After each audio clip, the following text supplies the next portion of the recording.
God bless you. This is Apostle Raymond Williams. I pray that all is well with you and your family. I know that God is doing tremendous things in your life.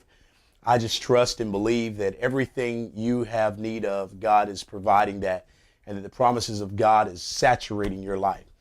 I want to ask you a question today. I want to talk to the married folks, and I want to ask you a question. And here's the question. Question number one, rather.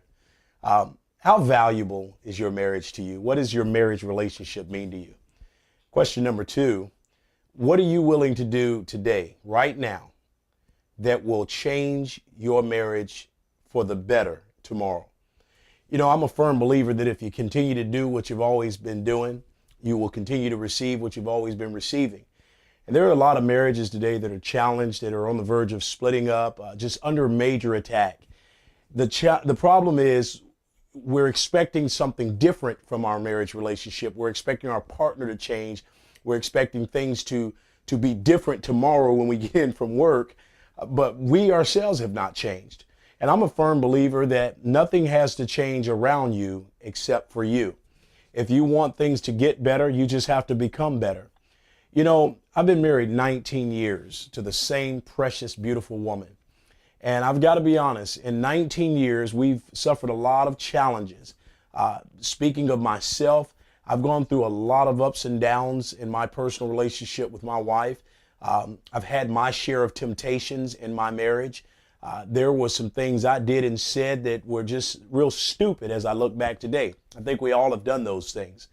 But I do thank God that after 19 years, we're still standing strong. I love that woman more than I loved her the day I met her. We've been married 19 years, as I stated before, and sometimes it seems like we just got married yesterday.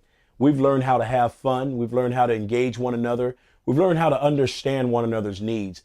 Most of all, we've learned how to surrender ourselves to God first, that we might be able to surrender ourselves to one another.